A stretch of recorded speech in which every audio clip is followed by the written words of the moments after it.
نحمده ونصلي على رسوله الكريم اما بعد فاعوذ بالله من الشيطان الرجيم بسم الله الرحمن الرحيم رب اشرح لي صدري ويسر لي امري واحلل عقدة من لساني يفقهوا قولي.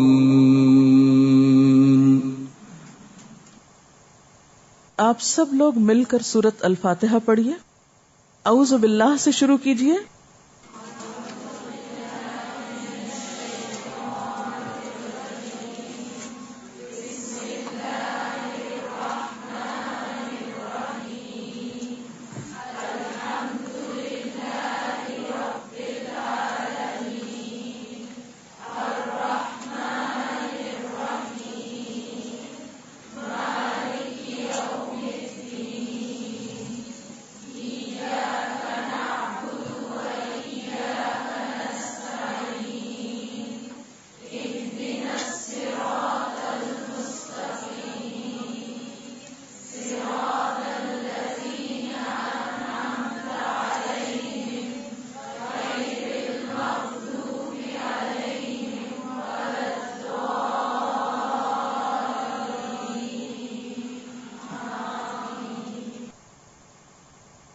کیا سب کے پاس قلم اور کاغذ ہے؟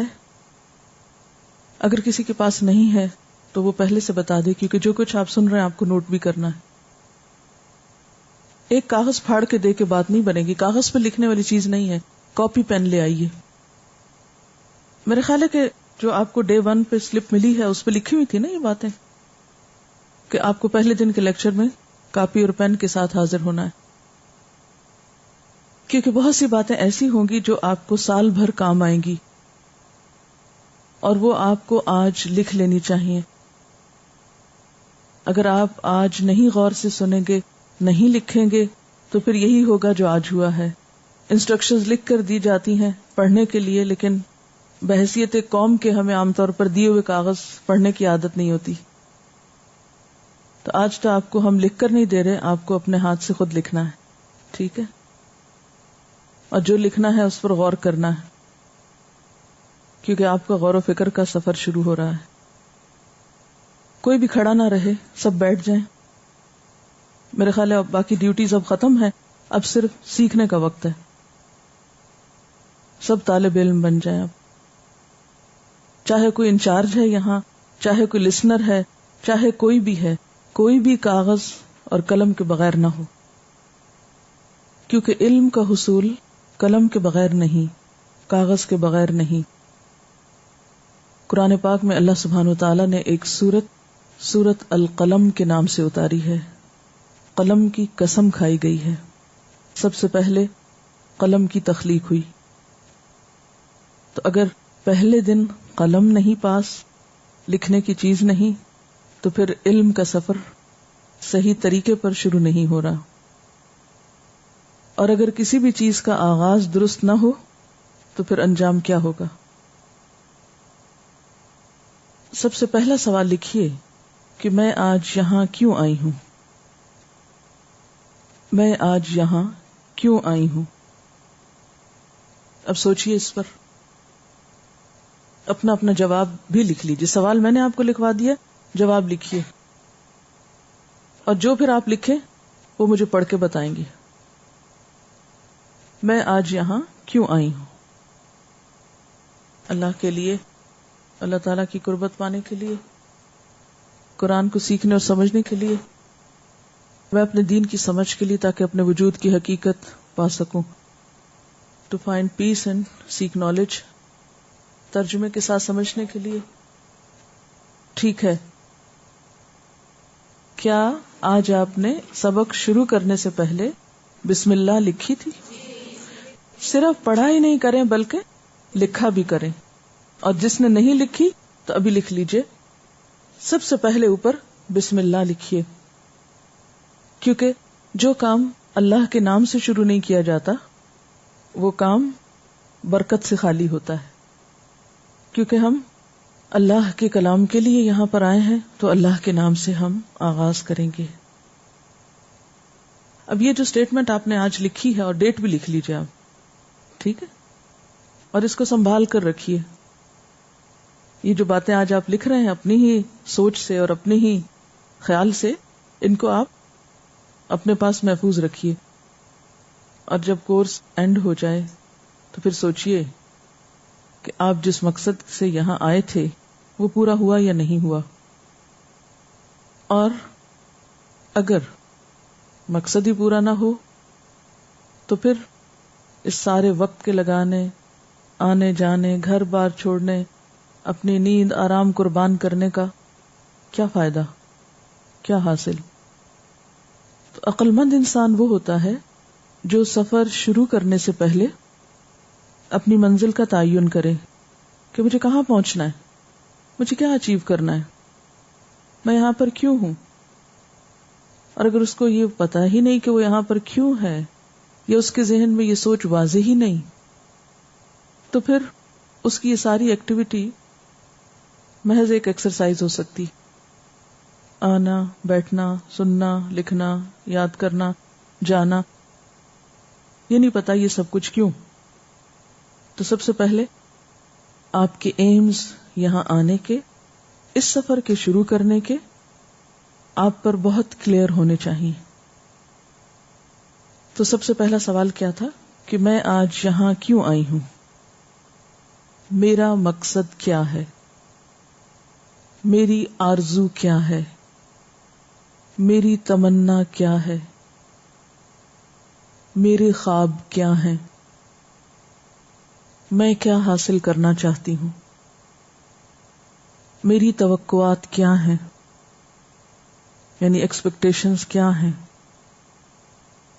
اب آپ نے تو جو لکھ لیا، اب اس کے بعد چند چیزیں اسی موضوع سے متعلق مزید وضاحت کے لیے۔ نمبر 1، میں یہاں کسی دنیاوی غرض کے لیے نہیں آئی، میں یہاں کسی دنیاوی غرض کے لیے نہیں آئی، نہ دنیا کا مال، نہ شہرت، اور نہ ہی کسی انسان کی رضا مقصود ہے۔ عام طور پر دنیا میں ہم کن چیزوں کے لیے اسٹرگل کرتے ہیں، بھاگ دوڑ کرتے ہیں؟ کچھ کوشش کرتے ہیں مال کمانے کے لیے، کبھی اپنے آپ کو منوانے کے لیے، کبھی کسی دوسرے کے مقابلے کے لیے، کسی کے مقابلے میں بڑا بننے کے لیے، لوگوں میں پاپولر ہونے کے لیے، نام پیدا کرنے کے لیے۔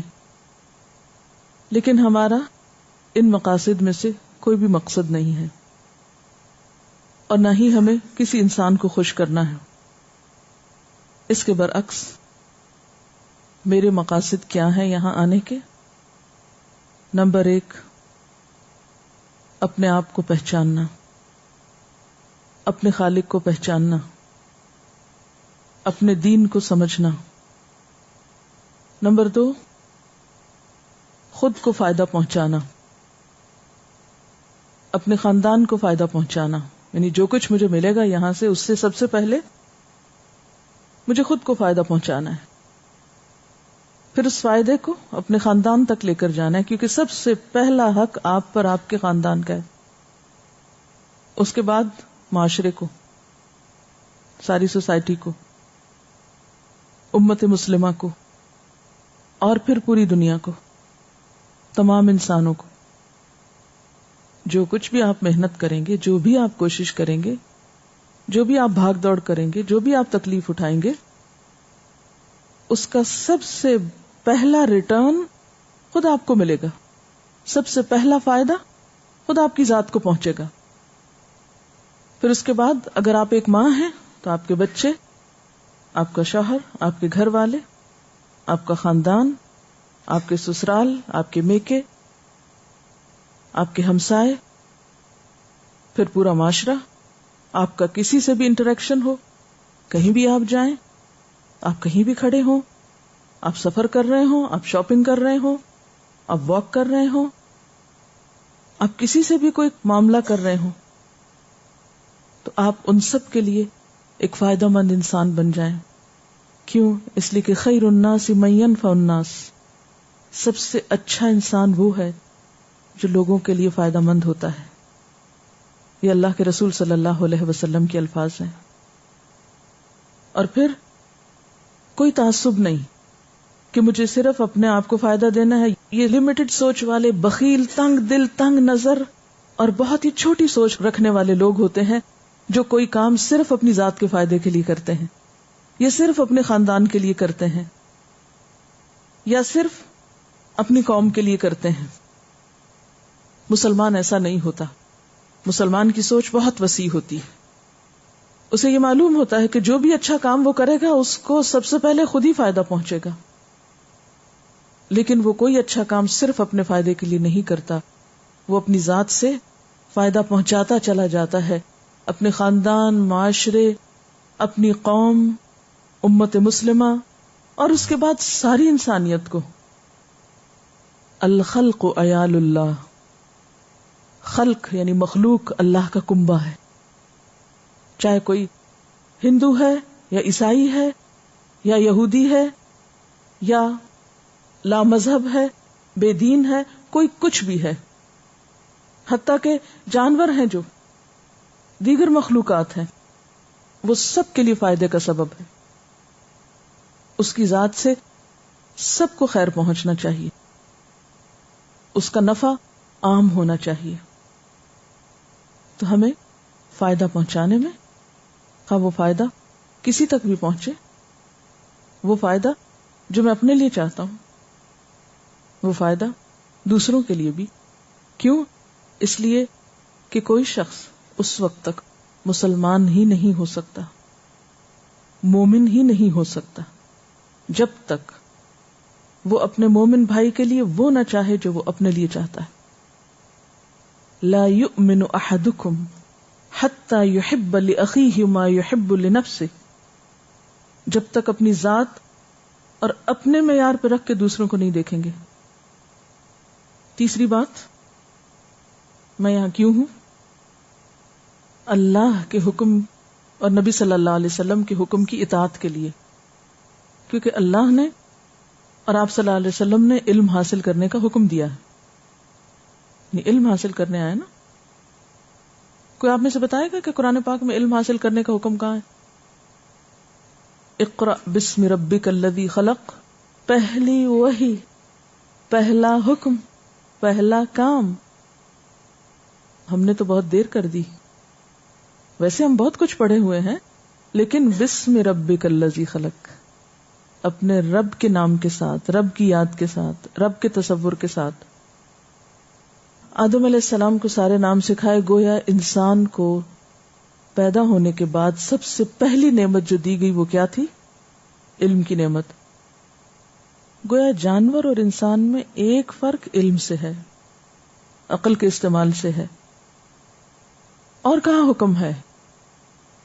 وَقُلْ رَبِّ زِدْنِي عِلْمًا، یہ کس کو کہا جا رہا ہے؟ نبی صلی اللہ علیہ وسلم سے کہا جا رہا ہے۔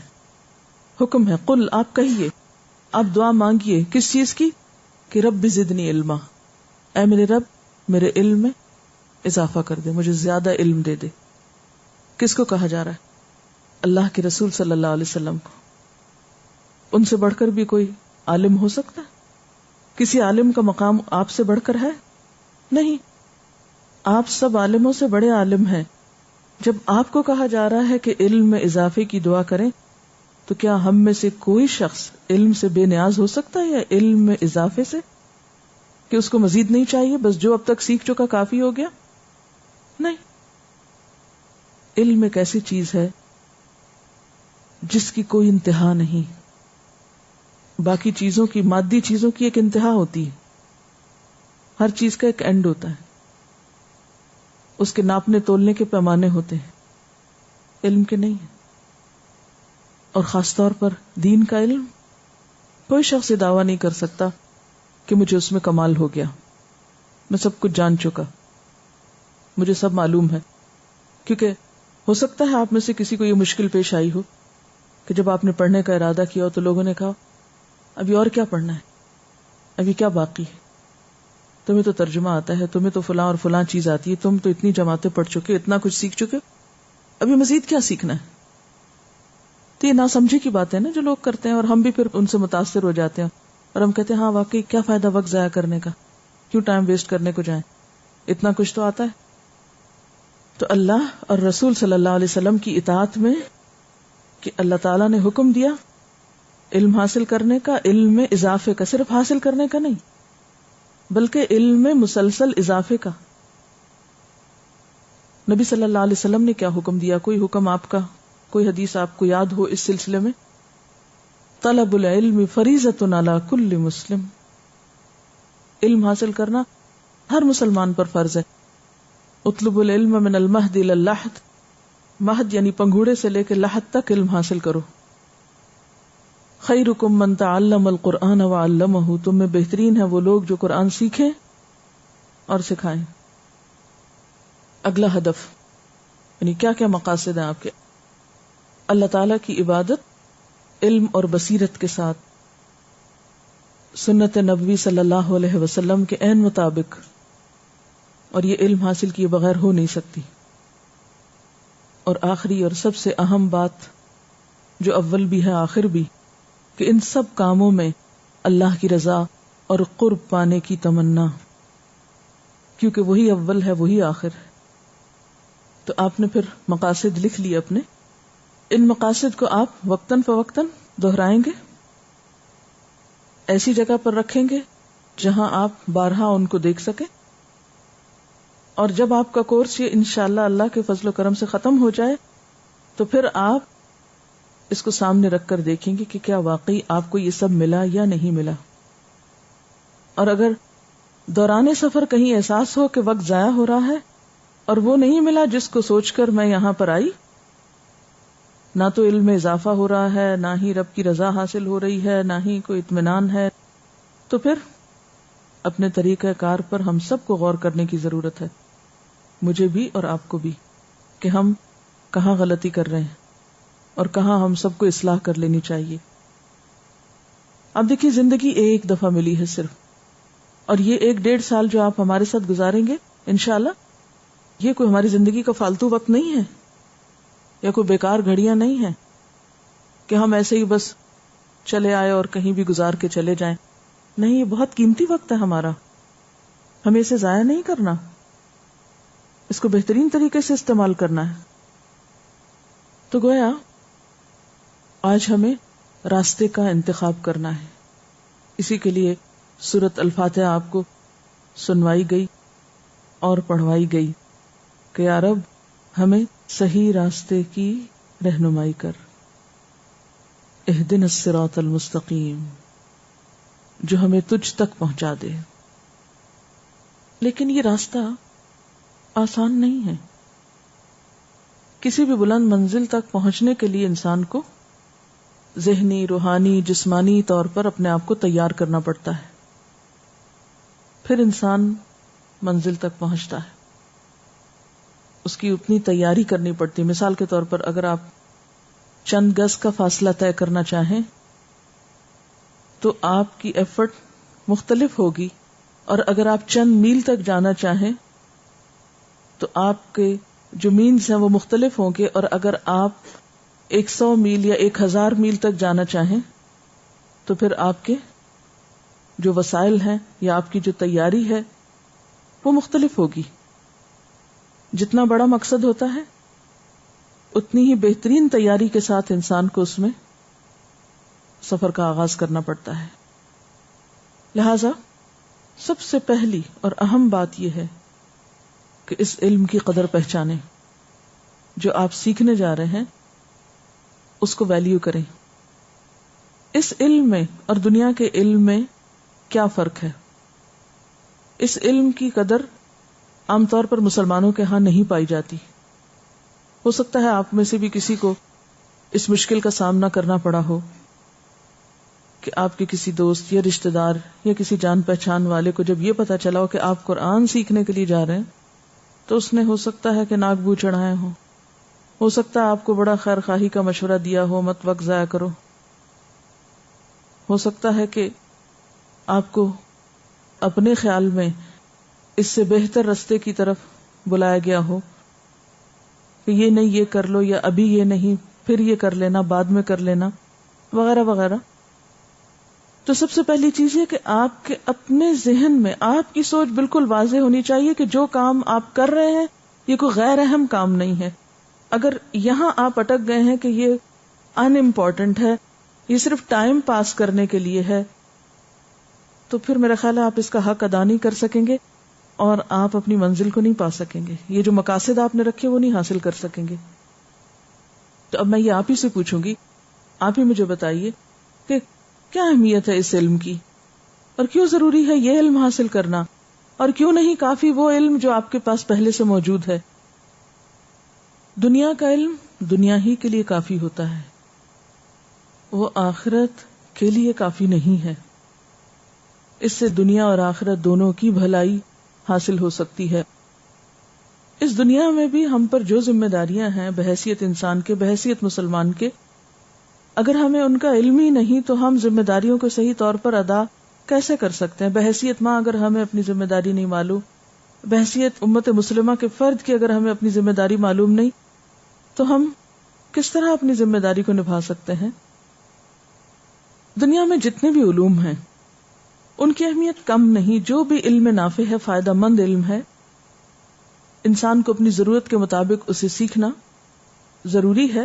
اس میں کوئی برائی نہیں، قباحت نہیں، لیکن وہ کافی نہیں، سفیشینٹ نہیں. کیوں؟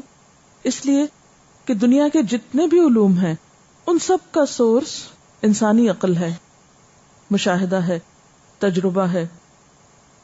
لیکن قرآن کے علم کا سورس وحی الہی ہے، یہ اللہ کا کلام ہے، خالق کا پیغام ہے، جس نے انسان کو بنایا، جس نے اس دنیا کو بنایا، یہ اس کی باتیں ہیں. اور جب تک بنانے والے کی بات ہمیں نہیں معلوم ہوگی اس وقت تک ہمارا علم ادھورا ہے. دنیاوی علوم انسان کو کمپلیٹ سیٹسفیکشن نہیں دے سکتے. دنیاوی علوم عموماً انسان کی عقلی، ذہنی یا کچھ مادی ضروریات کو تو پورا کرتے ہیں، لیکن انسان کی روحانی ضروریات اس علم کے بغیر پوری نہیں ہو سکتی. انسان اس وقت تک انسان نہیں، زندوں میں شمار نہیں ہوتا جب تک اس کے اندر روح نہیں ہوتی، اور روحانی ضرورت اس کلام کے بغیر پوری ہو سکتی ہی نہیں. اس لیے آج ہم دیکھتے ہیں کہ لوگ سب مادی آسائشیں رکھنے کے باوجود بھی روحانی طور پر کھوکھلے ہیں. کمپلیٹ سیٹسفیکشن نہیں ہے، اطمینان قلب نہیں ہے، سکون نہیں ہے، خوشی نہیں ہے. پھر وہ بیچ میں جمپ کر کے روحانیت کو چھوڑ کر بعض اوقات جذبات کی تسکین کو خوشیوں کے حصول کا سامان سمجھتے ہیں، اور پھر ایسے نسخے اور طریقے اختیار کرتے ہیں جو جذبات کو بھڑکانے والے ہوں. مثلا کچھ لوگ صرف میوزک سن کر اپنے جذبات کی تسکین کرنا چاہتے ہیں، حالانکہ دیکھا جائے تو اس سے تسکین کم ہوتی ہے، بے چینی زیادہ بڑھ سکتی ہے. کچھ لوگ غیر الہامی طریقوں پر، یعنی وحی الہی کے علاوہ لوگوں کے کچھ تجربات، خیالات اور سوچوں کے نتیجے میں روحانی تسکین حاصل کرنے کی کوشش کرتے ہیں. تو جتنے بھی روحانی سیٹسفیکشن کے انسانوں کے ایجاد کردہ طریقے ہیں وہ سب ادھورے ہیں. روحانی تسکین اور روحانی ضرورت صرف اور صرف اس اللہ کی کتاب سے پوری ہو سکتی، اس کے علاوہ کسی بھی چیز سے نہیں. کیونکہ یہ خالق کی طرف سے جس نے ہمارے اندر روح ڈالی. آپ دیکھیں کہ دنیا کے انسان روبوٹ بنا سکتے ہیں، کمپیوٹر بنا سکتے ہیں. کمپیوٹر ہو سکتا ہے آپ سے زیادہ ذہین ہو، آپ سے زیادہ انٹیلیجنٹ ہو، آپ سے زیادہ فاسٹ طریقے سے اپنی عقل استعمال کرتا ہو، جو آپ نے اس کے اندر فیڈ کر رکھا اس کو بہتر طور پر اینالائز کر سکتا ہو، لیکن روحانیت نہیں دے سکتا. اس کے اندر ایموشنز نہیں ہیں، اس کے اندر روحانیت نہیں ہے. انسانوں نے جو کچھ بنایا ہے وہ انسانی ضروریات تو پوری کرتا ہے لیکن روحانی ضروریات پوری نہیں کرتا. اور ہم روح کے تقاضوں کو فراموش نہیں کر سکتے، اگنور نہیں کر سکتے، چھوڑ نہیں سکتے، بھلا نہیں سکتے. وہ آپ کو چین نہیں لینے دیں گے. چاہے آپ جذباتی اعتبار سے بہت مطمئن انسان ہو، آپ کے پاس پڑھنے کی 1000 کتابیں ہوں، بڑی عمدہ لائبریری ہو، لیکن اگر آپ قرآن کے نور سے محروم ہیں تو آپ بہت بڑا نقصان کر رہے ہیں اپنا. اس لیے اس علم کو ویلیو کریں، اس کی قدر پہچانیں. یہ آپ کی ضرورت ہے، یہ آپ پہ بوجھ نہیں ہے، یہ آپ کے لیے کوئی مصیبت نہیں ہے، یہ آپ کی ضرورت ہے. جیسے کھانا ضرورت ہے، جیسے جذبات کی تسکین کی ضرورت ہے، جیسے عقل کی نشو نما کی ضرورت ہے، ایسے ہی روح کی سیٹسفیکشن اور روح کی غذا کی بھی ضرورت ہے.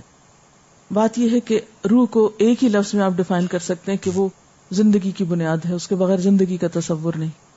ایموشنز ہو یا عقل ہو یا باقی چیزیں، یہ سب روح سے کنیکٹڈ ہیں. اگر ہماری روح کو تسکین ہوگی، ہماری روح کے اندر قوت ہوگی، روحانی طور پر ہم مضبوط ہوں گے، تو ہمارے جذبات کو بھی ایک مثبت رنگ ملے گا، ہماری عقل بھی پازیٹو طریقے سے کام کرے گی. یعنی آپ یوں سمجھ سکتے ہیں کہ روح جو ہے وہ بنیادی نقطہ ہے، مرکز ہے، زندگی کا آغاز ہے. لیکن اگر یہ نہ ہو تو باقی سب چیزیں، جسم بھی ختم ہو جاتا ہے، جذبات بھی ختم ہو جاتے ہیں، عقل بھی ختم ہو جاتی. لیکن اگر عقل ختم ہو جائے تو جسم ختم نہیں ہوتا، جذبات ختم نہیں ہوتے. ٹھیک ہے نا؟ اسی طرح اگر جذبات کسی کے ختم ہو جائے تو عقل ختم نہیں ہوتی، یہ جسم ختم نہیں ہوتا. کمپیریزن ان سب کا کیا جائے تو پھر سب میں زیادہ اہم چیز کیا نظر آتی ہے؟ اگر جو دیگر چیزیں بھی غیر اہم نہیں ہیں، پہلا نمبر روح کا ہے، دوسرا جسم کا ہے، تیسرا عقل کا ہے، چوتھا جذبات کا ہے. قرآن پاک ان میں سے ہر ایک کی ضرورت بھی پوری کرتا ہے. بنیادی طور پر وہ جو سورس ہے لائف کا، روح، اس کی ضرورت پوری کرتا ہے، اور اس کے بعد جذبات کو بھی مثبت رنگ دیتا ہے، عقل کی بھی رہنمائی کرتا ہے، جسم کے لیے بھی شفا ہے، سارے پہلو کور کرتا ہے ہمارے. تو ہماری اصل گفتگو کیا تھی کہ ہم علم کی قدر پہچانیں اور اس علم کے حاصل کرنے کی ضرورت کو سمجھیں. اگر یہ ضرورت ہمیں محسوس نہیں ہوگی، یا ہم ضرورت کو نہیں پہچانیں گے، یا ہم اگر یہ سمجھے کہ ضروری نہیں ہے، کیونکہ ہو سکتا ہے آپ میں سے کچھ لوگوں کے پاس دنیاوی اعتبار سے بہت اچھی اچھی ڈگریز ہوں، وہ سمجھتے ہوں کہ ہمیں تو اور کسی چیز کی ضرورت نہیں، جب یہ ڈگری مل گئی ہے ہمیں جاب بھی اچھی مل سکتی ہے، ہم بہت پیسہ کما سکتے ہیں، ہم بہت دنیا میں نام پیدا کر سکتے ہیں، بہت ترقی کر سکتے ہیں. پھر آخر کیا ضرورت ہے کہ ہم قرآن پڑھیں جب ہمیں اس دنیا میں سب کچھ مل رہا ہے؟ ہمیں اچھا گھر مل سکتا ہے اس جاب کے بعد، ہمیں اچھی گاڑی مل سکتی ہے، ہماری اچھی جگہ شادی ہو سکتی ہے، ہم سب خوشیاں خرید سکتے ہیں. جیسے عام طور پر لوگوں کا ایک خیال ہے کہ اگر پیسہ ہو تو سب کچھ خرید سکتے ہیں آپ، بہت سے لوگوں کو یہ بھول ہے. تو پھر آخر کیوں ضروری ہے کہ ہم یہاں بیٹھے سال ڈیڑھ لگائیں، اتنے میں ہمارے دوسرے ساتھی، دوسرے لوگ تو معلوم نہیں کہاں کہاں پہنچ جائیں گے، اور ہم یہیں بیٹھے رہیں گے؟ کیا ضرورت ہے آخر اتنی مشقت جھیلنے کی اور یہ سب سیکھنے کی؟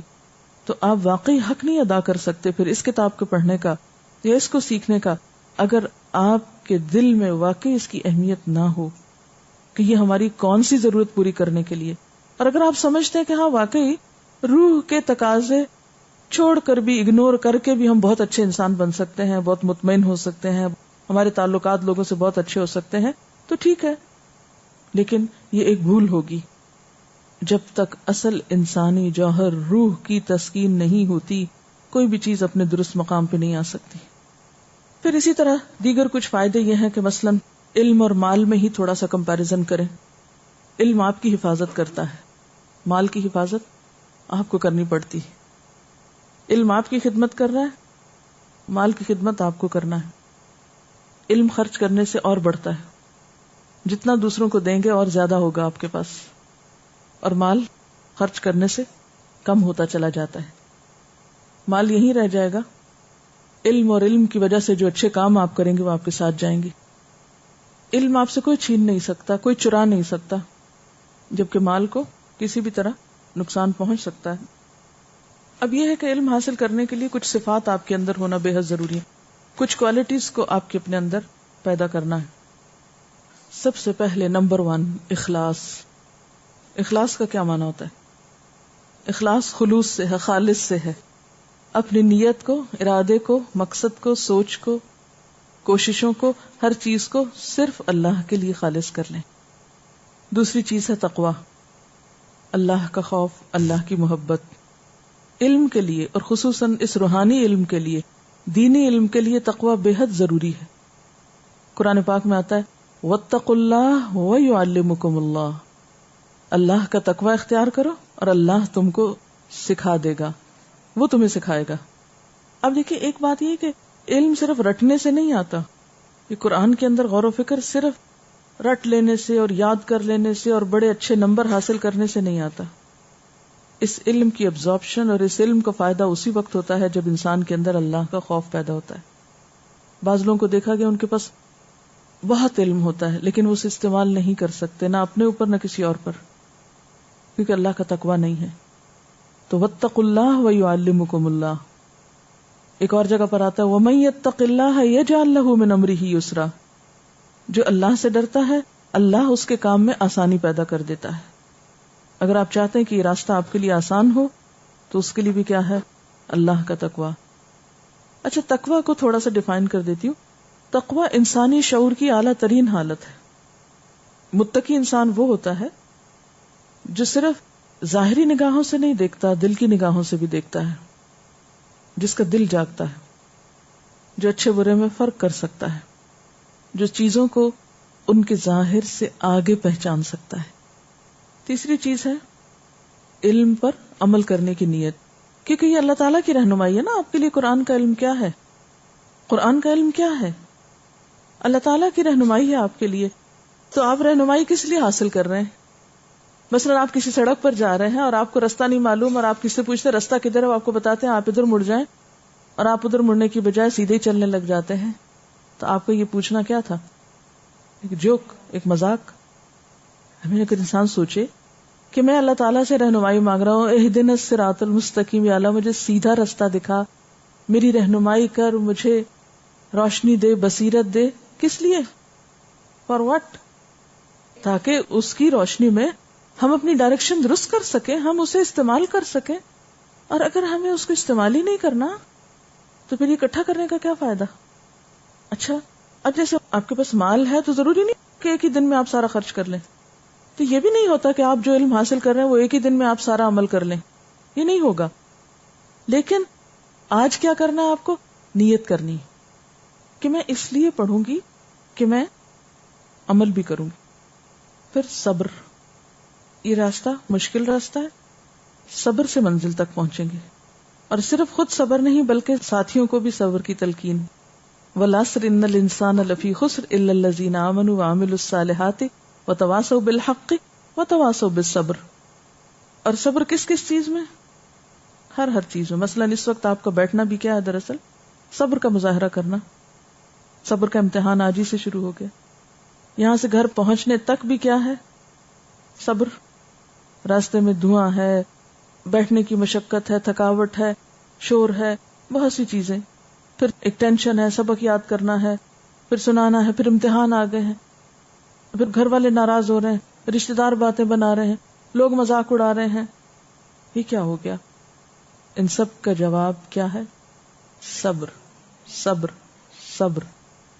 اس راستے کی ہر ناگوار صورتحال پہ صبر۔ استاد کی سخت باتوں سے لے کر علم کو یاد رکھنے، بیٹھنے، بھوک پیاس کاٹنے، نیند قربان کرنے، یعنی ہر ناگوار سچویشن میں ایک مثبت رویہ اختیار کرنے کے لیے ایک ہی ہتھیار ہے، اور وہ کیا ہے؟ صبر۔ پھر اللہ کی مدد تو ضرور آئے گی، اللہ انہی کے ساتھ ہے جو صبر کرتے ہیں۔ ابن الجوزی کہتے ہیں لذتوں اور راحتوں کے ترک کیے بغیر علم نہیں آتا، یعنی علم کی قیمت ہے یہ کہ آپ کو لذتیں اور راحتیں قربان کرنا ہے۔ وہ کہتے ہیں کہ ہریسہ میری پسندیدہ ترین خوراک تھا اور مجھے اس کو کھانے کا بے حد شوق تھا، لیکن کئی سال تک میں ہریسہ نہیں کھا سکا کیونکہ جس وقت بازار میں وہ بکتا تھا اس وقت میری کلاس ہوتی تھی اور میں ہریسہ خرید نہیں سکتا تھا۔ یعنی دو میں سے ایک کام کرنا، یا تو ہریسہ جا کے خریدتا، وہاں بیٹھ کے جیسے کافی شاپ پہ بیٹھ کے آپ انجوائے کریں، یا پھر یہ کہ کلاس اٹینڈ کریں۔ تو کہتے ہیں میں نے اپنی پسندیدہ ترین فوڈ جو ہے، پسندیدہ ترین کھانا کس لیے چھوڑا؟ علم کے لیے۔ تو یہ صبر ہے نا۔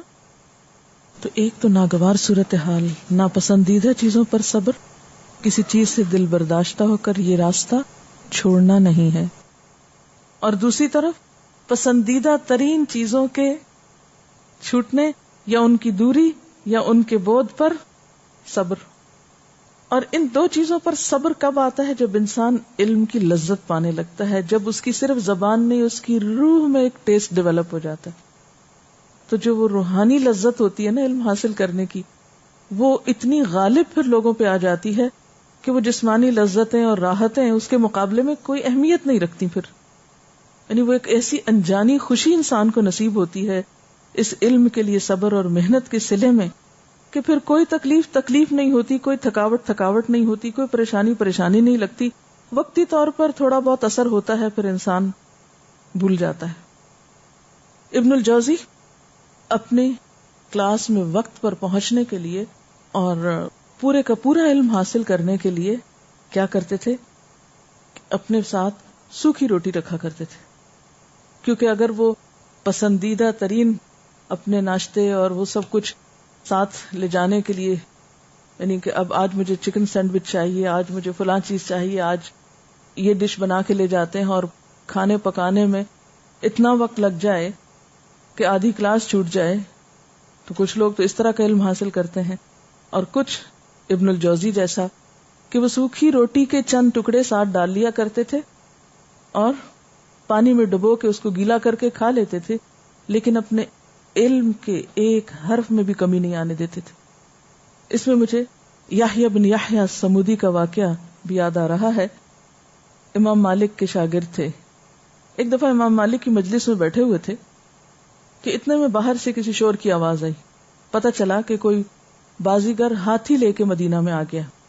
اب ہاتھی ایک ایسی چیز تھی کہ جو اہل مدینہ نے کبھی دیکھی نہیں تھی، کیونکہ اس علاقے میں ہاتھی ہوتا نہیں۔ لوگوں کو بہت شوق ہوا۔ اب اس زمانے ٹیلی ویژن تو نہیں تھا کہ لوگ نیشنل جیوگرافک میں ہاتھیوں کے بچے بھی اور ان کے گھر بھی اور سب چیزیں دیکھ لیتے۔ اس زمانے میں بہت سی چیزیں اس وقت تک دیکھی نہیں جا سکتی تھی جب تک کہ انسان خود ان تک نہ پہنچے یا وہ چیزیں اس تک نہ پہنچے۔ اب ہوا کیا، سب لوگ اٹھ کے تو بھاگ نکلے باہر، یحییٰ بیٹھے رہے۔ امام مالک نے پوچھا، یحییٰ تمہیں شوق نہیں آیا کہ باہر جا کے ہاتھی دیکھو؟ کہا، استاد کیا 3000 کلومیٹر کا سفر ہاتھی دیکھنے کے لیے کیا ہے؟ وہ اسپین سے آئے تھے اتنا لمبا سفر کر کے۔ کہا، اتنا لمبا سفر کر کے یہاں پہنچا ہوں شغل تماشا دیکھنے کو، کہ ایک ہاتھی کے آنے پہ میں اپنا کام چھوڑ کے باہر نکل جاؤں؟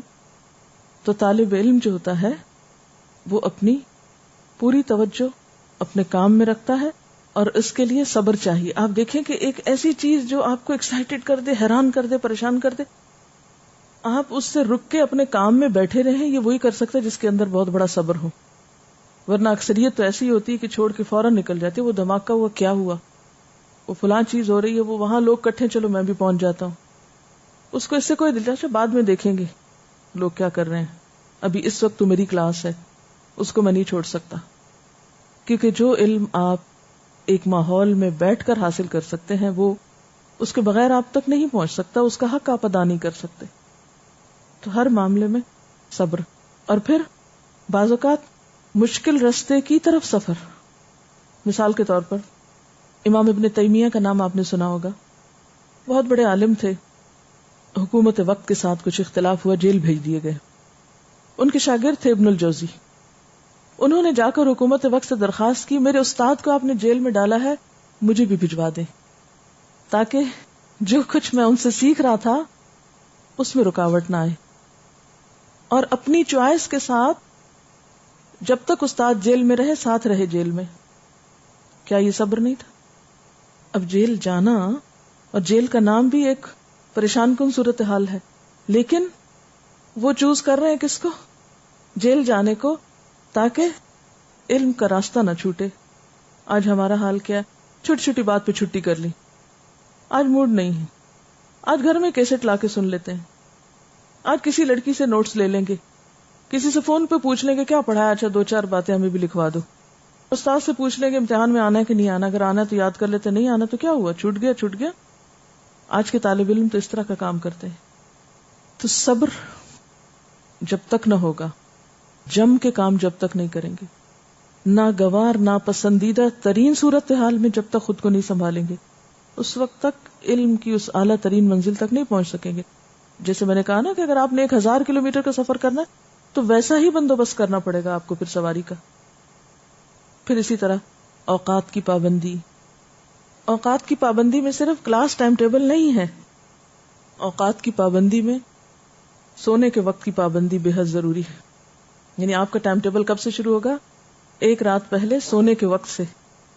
اگر آپ وقت پہ نہیں سوئیں گے نا تو کیا ہوگا نتیجہ؟ وقت پر نہیں اٹھیں گے، وقت پر نہیں اٹھیں گے تو کیا ہوگا؟ وقت پر کلاس میں نہیں پہنچیں گے، جب وقت پر نہیں پہنچیں گے تو کیا ہوگا؟ ادھورا حاصل کریں گے علم، پھر اس کا اثر کیا ہوگا؟ گھر جا کے پھر جمع ہو جائے گا پچھلا اگلا سبق، اور پھر اگلی رات دوبارہ وقت پر نہیں سو سکیں گے کیونکہ پچھلے دن کا کام بھی تھا آپ پر. تو اوقات کی پابندی کا آغاز آپ اپنے آپ کو خود سمجھتے ہیں کہ کتنا سونا آپ کے لیے ضروری ہے تاکہ کلاس میں سونے سے بچ سکیں. کچھ کمی تو آپ کو کرنی پڑے گی، لیکن اتنی کمی نہ کر دیں کہ پھر آپ کلاس میں سو کر وقت گزاریں اور پوری طرح سن ہی نہ سکیں. پھر اسی طرح خواہشات نفس کی پیروی سے پرہیز. خواہشات نفس میں سب سے بڑھ کر کون سی خواہش غالب ہے آپ پر؟ آپ خود سوچ سکتے ہیں. کسی پہ کھانے کی خواہش بہت غالب ہو سکتی ہے، گھومنا پھرنا ہو سکتا ہے، ٹیلی ویژن دیکھنا، نیند، سوتے رہنا. اب آپ میں سے بہت سے لوگ اس وقت تک سوتے ہوں گے، گھر میں دن بھر سوتے ہوں گے، آپ کو قربان کرنا پڑا. تو خواہشات نفس کی پیروی سے پرہیز کریں گے تو یہ علم حاصل ہوگا، تب ایک ویلیوبل چیز آپ کو ملے گی جس میں کثرت نیند، کثرت نوم، کثرت طعام، کثرت میل ملاپ، سوشلائزنگ، شاپنگ، ان سب چیزوں میں آپ کو کچھ نہ کچھ وقت بچا کر ادھر ڈال کے پھر آپ کام کریں گے. اور اگر آپ یہ کہیں کہ میری ساری مشغولیات جو پہلے تھیں وہ بھی ہوتی رہے اور ساتھ مجھے اتنی اعلیٰ ترین چیز مل رہی، یہ کیسے ممکن ہے نا؟ ایک چیز سے وقت نکال کے دوسرے میں ڈالیں گے تو دوسری ملے گی نا. ایک وقت میں دو کام کیسے ہو سکتے ہیں؟ ہو سکتا ہے آپ میں سے کچھ لوگ ایسے ہوں جن کی مشغولیت یہاں آنا بھی اور اس کے علاوہ کوئی اور مشغولیت بھی انہوں نے اختیار کر رکھی ہو، کوئی اور کورس جوائن کر رکھا ہو، کوئی اور ہابیز ہو، کوئی اور خواہشات نفس کی پیروی ہو. یہ بہت سی چیزیں ہو سکتی ہیں، کچھ ضروریات ہو ایسی، تو ان میں سے پھر آپ کو پرائرٹی کو مد نظر رکھنا ہوگا کہ پھر اب کیا کرنا ہے. یاد رکھیے آپ پر کوئی چیز امپوز نہیں کی جائے گی. ہم آپ کو انسٹرکشن نہیں دیں گے یہ نہ کرو، وہ نہ کرو، وہ نہ کرو. یہ بہت کم ہوگا. کچھ جگہوں پہ تو ضروری ہوتا ہے نا، مثلاً آپ کو یہ کہیں کہ پارکنگ ٹھیک کریں، غلط گاڑی پارک نہ کریں، تو یہ تو ایک ڈوز اینڈ ڈونٹس میں آ ہی جائے گا. لیکن بہت ساری چیزیں جن کی چوائس آپ کے اپنے پاس ہے، آپ کو خود ڈیسیژن لینا ہوگا کہ آپ کو کیا کرنا چاہیے تاکہ آپ کا اصل کام نہ رکے. آپ کو اپنی ترجیحات قائم کرنی ہوگی. اس وقت آپ نے اس سال ڈیڑھ کے لیے اپنا ایک ٹارگٹ مقرر کیا کہ آپ کو اللہ کا کلام بہت اچھی طرح سمجھ میں آئے، بغیر ترجمے اور بغیر اس کے ڈائریکٹ ٹیکسٹ سمجھیں، آپ کا اللہ تعالیٰ سے ڈائریکٹ رابطہ ہو جائے، اس کی رضا حاصل ہو جائے، ایک روحانی سکون حاصل ہو. تو پھر اس کے لیے لازم ہے کہ آپ کچھ چیزوں کو چھوڑیں اور کچھ کو اختیار کریں، اپنی ترجیحات کو بدل لیں. اچھا، پھر اسی طرح یہ ہے کہ خواہشات نفس کی پیروی سے اجتناب میں فضول گفتگو سے اجتناب بھی آتا ہے. لمبی لمبی بحثیں کرنا، لوگوں سے جھگڑے کرنا. ہو سکتا ہے کہ کوئی آپ سے پوچھے کہاں جا رہے ہیں، آپ بتا بیٹھے قرآن پڑھنے، اچھا یہ بتاؤ قرآن میں یہ کیا لکھا ہو. وہ کچھ کہے، آپ کچھ اور، بے وجہ میں بحث میں پڑ جائیں اور اپنا وقت ضائع کر دیں. یہ کہہ کے اپنی جان چھڑائیں کہ میں تو ابھی صرف سیکھ رہا ہوں، مجھے کچھ پتا نہیں، میں ابھی صرف سیکھ رہی ہوں، مجھے نہیں معلوم یہ سب باتیں کیا. دوسرے آپ کو پرووک کریں گے، آپ نے پرووک نہیں ہونا. آپ نے اپنے آپ کو کہاں رکھنا؟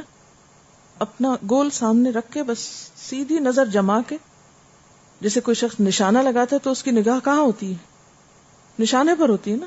نشانہ بازی میں نگاہ کہاں ہوتی ہے؟ نشانے پر ہوتی ہے. بالکل فوکس رہنا ہے، ادھر ادھر کی چیزوں میں نہیں الجھنا. لمبی لمبی ٹیلی فون پہ گفتگویں، لمبی لمبی بحثیں، اچھا اور پھر کیا حال ہے، اچھا پھر فلاں ٹھیک ہے. بعض لوگوں کو پتا ہوتا ہے نا کہ وہ جب حال پوچھنے پہ آتے ہیں ایک ایک ایک کی لمبی لسٹ پوچھتے ہیں، تو آپ کو بھی اندازہ ہو جاتا ہے. اب آئندہ سے آپ انہیں یہ کہا کریں جب وہ آپ کا حال پوچھے انہیں کہیں میں بھی ٹھیک ہوں اور میرے ساتھ باقی سب اہل عیال بھی ٹھیک ٹھاک ہیں، تاکہ وہ لمبی سٹوری جو ہے وہ ایک جملے میں ادا ہو کے قیمتی ٹائم بچ جائے جو آپ نے اب مزید علم حاصل کرنے کے لیے استعمال کرنا ہے. پھر اسی طرح خواہشات نفس میں جیسے نیند کے کٹ ڈاؤن ہونے کی بات ہوئی تھی، تو اس میں قیلولہ تو کرنا ہے مگر دن کو بہت دوبارہ جا کر بھی، کیونکہ ہوتا ہی ہے کہ جب آپ یہاں سے جاتے ہیں پھر تھک جاتے ہیں تو پھر جو نیند میٹھی آتی ہے وہ شاید اس سے پہلے کبھی نہ آئی ہو. تو پھر اگر دن کو لمبا سوئیں گے تو پھر رات کو نہیں نیند آئے گی، رات کو دیر سے سوئیں گے تو پھر وہ ایک سلسلہ چل پڑے گا. تو اس میں بھی آپ احتیاط برتیے. اچھا، کچھ چیزوں کی حفاظت ضروری ہے، ٹھیک ہے نا، اور وہ ہے زبان کی حفاظت. زبان کی حفاظت، اور زبان کی حفاظت میں ساری بری باتوں سے اجتناب. اس کے علاوہ کچھ چیزیں جن کا خیال رکھنا بہت ضروری ہے، اس میں ایک صفائی ہے. کیونکہ آپ سب بہت دیر تک اکٹھے بیٹھتے ہیں. اگر آپ کی صفائی نہیں ہوگی، آپ کی صحت اچھی نہیں ہوگی، اگر آپ بیمار ہیں تو آپ کی بیماری دوسروں کو تکلیف دے سکتی ہے. اگر آپ کے جسم سے اسمیل آ رہی ہے تو دوسرا شخص 4-6 گھنٹے کیسے آپ کے ساتھ بیٹھ کر وقت گزار سکتا ہے. اپنی دانتوں کی صفائی، اپنے کپڑوں کی صفائی، اپنی جگہ کی صفائی، اپنے بیگ کی صفائی جس میں آپ قرآن پاک رکھ کر لائیں گے اور واپس لے جائیں گے، کیونکہ کچھ لوگ ہر دنیا کی چیز اسی کے ساتھ، یعنی مثلا جرابیں اتاری تو وہ بھی اسی بیگ میں ڈال دی، کسی پینسلیں بھی وہیں ڈال دی، ردی کے کاغذ بھی وہیں ڈال دیے. تو اس معاملے میں بہت احتیاط آپ نے برتنی ہے، کیونکہ نصف ایمان ہے. علم کی مجلسوں اور جہاں قرآن پڑھا جاتا ہے وہاں فرشتے سایہ کرتے ہیں، لیکن جہاں گندگی ہوتی ہے وہاں فرشتے نہیں جاتے. تو فرشتوں کو آنے سے مت روکیے. صفائی کا خاص اہتمام، اپنے پاؤں کی، جوتوں کی، جرابوں کی. اسی وجہ سے جوتوں کے بغیر یہاں آتے ہیں تاکہ کوئی گندگی جو آگے پیچھے لگ گئی ہو وہ. اسی طرح یہ ہے کہ پرسنل ہائیجین کا بہت آپ نے خیال رکھنا ہے، اور خصوصاً جن دنوں میں آپ کو نماز نہیں پڑھنی ان دنوں چونکہ یہاں پر کارپیٹ اور چادریں ہیں تو کوئی ایسی چیز نہ ہو کہ جس سے آپ بے احتیاطی سے بھی چادر کو ناپاک کریں یا کارپیٹ ناپاک ہو جائے، کیونکہ اس کے اوپر نماز وغیرہ بھی ہوگی. تو اس میں آپ دیکھیے کہ آپ اپنے ساتھ پہ چھوٹا سا اپنا پرسنل کشن لے آئیے، چھوٹا سا، جس پر آپ بیٹھیں تاکہ اگر خدا نخواستہ کوئی نجاست ہو بھی تو اسی پر ہو، کارپیٹ اور دوسری چیزیں جو ہیں وہ خراب نہیں ہوں. ایک چیز جس کا آپ اہتمام آہستہ آہستہ کریں گے تو پھر ہونے بھی لگ جائے گا، اپنی ہیبٹس کو ریگولر کریں. وقت پر کھائیں، وقت پر واش روم جائیں، وضو کریں تو لانگ آور کے لیے، نہیں کہ اب آپ کلاس چھوڑ چھوڑ کر وضو کرنے کے لیے جا رہے ہیں. یہ کہنا مقصود نہیں، اور نہ ہی آپ کو اس کی اجازت ہوگی کہ آپ یہ کہیں کہ چونکہ میرا وضو نہیں رہا تو اس لیے میں پھر چل پڑی ہوں. کہنے کا مقصد یہ ہے کہ کوشش کریں کہ آپ کی باقی ساری روٹین اس طرح سیٹ ہو کہ آپ جب قرآن پڑھا رہے ہوں تو وہ وقت آپ کا پاکیزگی کی حالت میں گزرے، تو انشاءاللہ وہ زیادہ بہتر طور پر آپ ابزارب کر سکیں گے. پھر اسی طرح یہ ہے کہ اب معاملات پہ بات کر لیتے ہیں. مثلاً آپ کے معاملات یہاں آ کر کس کس کے ساتھ ہوں گے؟ اپنی کولیگز کے ساتھ بیٹھنے والے یا گروپ میں آپ کے ساتھ، پھر اس کے بعد گروپ انچارجز جو آپ کے ہوں گے ان کے ساتھ، پھر جو آپ کو مختلف سبجیکٹس پڑھائیں گے، مثلا قرآن کی تفسیر کرائیں گے یا تجوید کرائیں گے یا اور سبجیکٹس پڑھائیں گے جو آپ کے استاد ہیں دیگر، ان کے ساتھ. پھر انتظامیہ میں جو لوگ ہیں جو آپ کو پڑھائیں گے تو نہیں لیکن وہ آپ کی خدمت پر مامور ہیں، اور جتنے بھی لوگ آپ کے ساتھ مدد کر رہے ہیں اور اس سارے سسٹم کے کل پرزے ہیں، ان میں سے ایک ایک کے ساتھ آپ کے تعلقات جب تک اچھے نہیں ہوں گے، جب تک آپ کے کام میں برکت نہیں ہوگی، آپ دین میں آگے نہیں بڑھ سکیں گے. تو ہر ایک کے ساتھ حسن سلوک، اچھا برتاؤ. اس بات کی توقع نہیں رکھنی کہ دوسرا آگے بڑھے، آپ کو آگے بڑھنا ہے. کسی نے سلام نہیں کیا تو یہ مت انتظار کریں یہ آئے اور مجھے سلام کرے، آپ خود سلام کر لیجئے. کوئی آپ کو دیکھ کے نہیں مسکرایا، مت انتظار کیجئے، آپ خود مسکرا دیجئے، کیونکہ جو پہل کرتا ہے اس کا اجر بڑھ جاتا ہے. کوئی آپ کے ساتھ جھگڑنے کو آ رہا ہے یا آپ کے ساتھ بدتمیزی کر رہا ہے تو آپ اس کے ساتھ صبر کا معاملہ کریں، کیونکہ جہاں بہت سے لوگ اکٹھے ہوتے ہیں وہاں کچھ نہ کچھ ایسی ناگوار چیزیں لازماً پیش آتی ہیں، اس کے بغیر نہیں ہو سکتا، یہ ایکسپیکٹڈ ہیں، کیونکہ نئے نئے نا، سب کے بیک گراؤنڈ مختلف ہیں. کوئی کسی گھر سے آیا، کوئی کسی شہر سے آیا، کوئی کسی ملک سے آیا، کوئی کہیں سے، کوئی کہیں سے. اب سب کی عادتیں ایک جیسی کیسے ہو سکتی، سب ہماری مرضی کے مطابق کیسے ہو سکتے ہیں؟ انسان جو ہے نا وہ زمین کی طرح ہوتے ہیں، کچھ زمینیں بڑی بنجر ہوتی ہیں، کچھ بڑی زرخیز ہوتی ہیں، کچھ اونچی ہوتی ہیں، کچھ نیچی ہوتی ہیں، کچھ بیکار ردی ہوتی ہیں. آپ ساری زمین کو ایک جیسا نہیں بنا سکتے، کہ بنا سکتے ہیں؟ تو جتنے لوگ آپ کے ساتھ ہیں ان میں سے ہر ایک مختلف طرح کا ہے اور اس کو مختلف سمجھے. ہر ایک کو اپنے جیسا نہ سمجھے یا اپنے پسندیدہ شخصیتوں کی طرح مت سمجھے. بہت سی چیزیں آپ کو ناگوار ہوں گی لیکن اس میں آپ کی طرف سے خیر اور بھلائی کی ابتدا ہونی چاہیے. ٹھیک ہے، لکھ لیں اس بات کو. اخلاق کی ابتدا آپ کی ذات سے، خیر خواہی آپ کی ذات سے، اور پھر صرف خیر خواہی نہیں بلکہ دوسروں کی مدد کی طرف بڑھنا. اور دوسروں کی مدد سے مراد یہ نہیں کہ جب کوئی گر جائے تو اس کو اٹھانا مدد ہے، بلکہ گرنے سے پہلے ہی مدد کرنا. کسی کو سبق نہیں آ رہا، کوئی پریشان ہو رہا ہے، کوئی گھر کے کسی بات سے اپسیٹ ہے، کوئی کچھ، کوئی سوچ رہا ہے میرے پہ تو بہت بھاری ہو گیا، میں تو چھوڑ کے جا رہا ہوں، تو ایسے سارے لوگوں کو تھام کے رکھنا، کیونکہ انسان نقصان سے بچ ہی نہیں سکتا جب تک کہ ایک دوسرے کو حق کی تلقین نہ کرے اور ایک دوسرے کو صبر کی تلقین نہ کرے، ایک دوسرے کو پکڑ کر نہ رکھے. تو آپ میں سے ہر ایک آغاز کرے، ابتدا کرے. ٹھیک ہے نا؟ مدد دینے میں بھی اور مدد لینے میں بھی آپ آغاز کر سکتے ہیں. مالی مدد نہیں، اخلاقی اور جذباتی نفسیاتی لے سکتے ہیں. مالی مدد مانگنے سے پرہیز کیجیے. آپ کو کچھ چاہیے لکھ کر دے دیجیے، پھر دیکھیں گے ہم کیا کر سکتے ہیں آپ کے لیے. اور نہ ہی کوئی ایک دوسرے کو اس طرح دینے کی کوشش کرے، کیونکہ بعض اوقات انا بھی مجروح ہوتی ہے، اور بعض اوقات کیا ہوتا ہے کہ پھر کچھ لوگوں کو عادت بھی ہو جاتی ہے. ہمیں پیچھے اس طرح کی بہت سی مشکلات کا سامنا ہوا ہے کہ کچھ لوگ پڑھنے کے لیے نہیں آئے، وہ صرف ادھر ادھر جھانکنے تاکنے یا کچھ اور مقاصد کے لیے آئے. انہوں نے مانگ تانگ کا ایک لمبا سلسلہ شروع کر دیا، اور دوسرے طالب علم بہت پریشانی میں اور پریشر میں اور دباؤ میں بھی رہے، جس کا ہمیں بعد میں پتہ چلا. کوئی شخص آپ سے کوئی بھی بھیک مانگے یا کسی بھی چیز، مالی چیز کا سوال کرے تو ہمارے نوٹس میں ضرور لائیے، کیونکہ ہم نہیں چاہتے کہ جو علم کے لیے آنے والے ہیں وہ کسی اور مقصد کے لیے آئیں. کیونکہ شروع میں نے بات کر دی، ہم یہاں مال کے لیے نہیں آ رہے. یہ ٹھیک ہے کہ اللہ تعالیٰ ہماری ضروریات پوری کرے گا اور ہمیں ایک دوسرے کی ضروریات پوری کرنی چاہیے، لیکن اس کا کوئی طریقہ اور سلیقہ ہوتا ہے نا.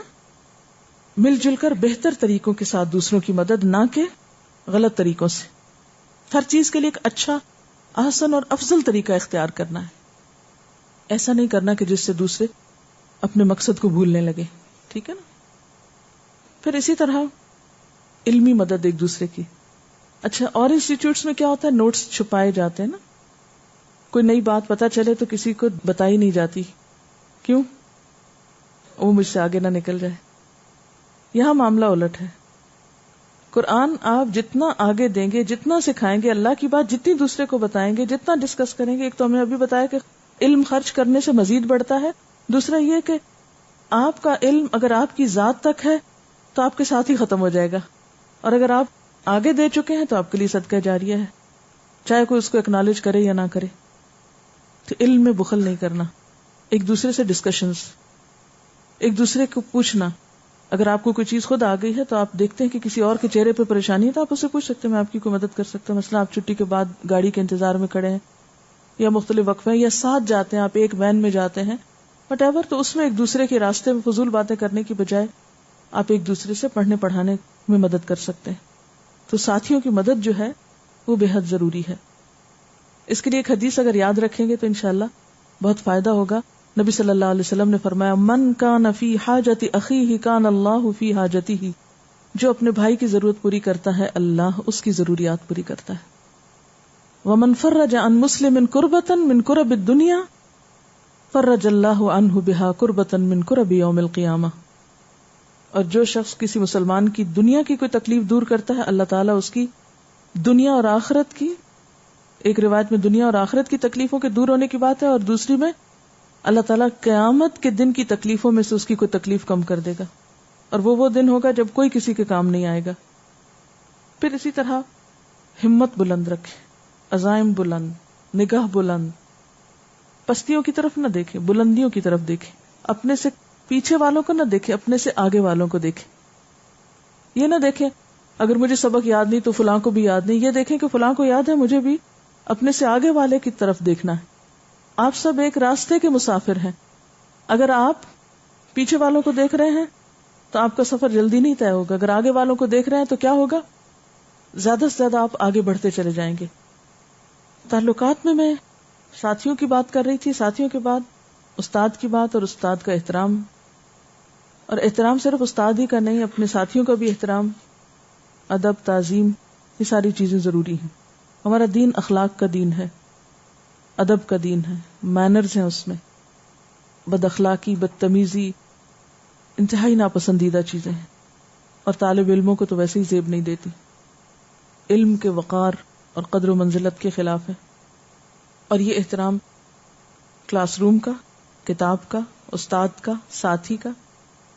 اور پھر یہاں سے جب آپ گھر جائیں تو گھر والوں کے ساتھ آپ کے جو تعلقات ہیں ان میں ہر روز بہتری آنی چاہیے، خرابی نہیں. قدرتی بات ہے آپ گھر والوں کے حقوق کی قیمت پر آئے ہیں یہاں. اگر آپ ایک بیٹی ہیں تو آپ کی ماں نے آپ کو اپنی خدمت سے فارغ کر کے یہاں بھیجا ہے، تکلیف اٹھا کر، ہے نا احسان. اور اگر ہم جا کر انہی سے بدتمیزی کریں یا انہی کا حق نہ پہچانے یا ان کی عزت نہ کریں تو ہم نے کیا کیا؟ اگر آپ ایک بیوی ہیں تو آپ کے شوہر نے اپنے حقوق کی قربانی پہ آپ کو بھیجا ہے. اب اگر آپ ایک ماں ہیں تو آپ کے بچوں نے اپنے حقوق کی قربانی پہ آپ کو یہاں بھیجا ہے، کیونکہ جب آپ ان کے ٹائم میں سے کچھ ٹائم یہاں لگائیں گے تو لازمی طور پر ان کو وہ ٹائم تو نہیں ملے گا جو آپ پہلے فارغ وقت میں دیتے رہے ہیں، کچھ نہ کچھ کمی بیشی تو ہوگی. تو ایسے میں ان سب کی شکر گزاری، ان سب کا احترام، ان سب کے ساتھ اچھا سلوک، ان سب کے ساتھ خیر خواہی، اگرچہ وہ الجھیں یا اگرچہ وہ آپ سے بدسلوکی کریں. اور ایک اور بات یہ کہ گھروں میں آپ نے تبلیغ زبان سے بالکل نہیں کرنی، الا یہ کہ کوئی ضرورت پیش آئے عمل سے کرنی. کوئی چیز گھر والوں پہ جا کے امپوز نہ کریں. آپ کی اور ان کی کیفیت میں فرق ہے. کیسے؟ آپ تو قرآن سارا دن سنتے پڑھتے رہے ہیں، ڈسکشنز کرتے رہے ہیں، وہ تو نہیں ہے سنتے پڑھتے رہے، اس لیے ان سے وہ ایکسپیکٹ کرنا جو آپ یہاں کسی سے کریں یہ تو درست نہیں ہے. لیکن اس کا یہ مطلب نہیں، جب میں نے یہ کہا کہ زبان سے تبلیغ نہیں عمل سے، تو اس کا یہ مطلب نہیں گھر والوں سے کوئی علمی بات آپ کو ڈسکس نہیں کرنی. نہیں، کوئی اچھی بات آپ کو کلک کی تو آپ کیا کریں گے؟ گھر جا کر جیسے آپ اور باتیں پہلے بھی شیئر کرتے تھے، اکثر ایسے ہی ہوتا ہے نا، جب ہم گھروں سے باہر ہوتے ہیں جو کچھ ہوتا ہے شام کو اکٹھے بیٹھتے ہیں، ہم ہر ایک اپنی اپنی بات بتا رہا تھا. آج میں وہاں جا رہا تھا تو راستے میں یہ دیکھا، آج وہ چیز گر گئی، وہ اچھی مل گئی، یہ نہیں ہوا. چھوٹی چھوٹی باتیں ادھر ادھر کی ہم شیئر کر رہے ہوتے ہیں گھر والوں کے ساتھ. تو اس میں بھی آپ کو کیا کرنا ہے، جو اچھی بات آپ پڑھیں گے وہ ایک خوبصورت انداز سے صرف شیئر کریں گے، مسلط نہیں کریں گے. یہ نہیں کہ آپ اب ان کو ایک ایسے تقدس کی اینک سے دیکھنے لگیں، یہ بھی یہاں سے غلط ہے اور یہ یہاں سے خراب ہے اور یہ یہاں سے بگڑا ہوا ہے، اس لیے میرا اور اس کا تو گزارا ہی نہیں، چلو چھوڑو گھر. اب یہ سوچنا پیدا ہو.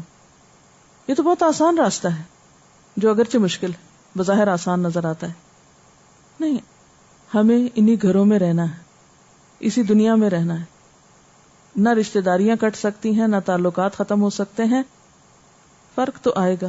قرآن کا پڑھنا اور نہ پڑھنا برابر نہیں، کیونکہ اللہ تعالیٰ فرماتے قُلْ هَلْ يَسْتَوِي الَّذِينَ يَعْلَمُونَ وَالَّذِينَ لَا يَعْلَمُونَ، کہہ دیجئے کیا برابر ہو سکتے ہیں وہ جو علم رکھتے ہیں اور وہ جو نہیں رکھتے؟ ہو سکتے؟ نہیں ہو سکتے. فرق تو آ جائے گا.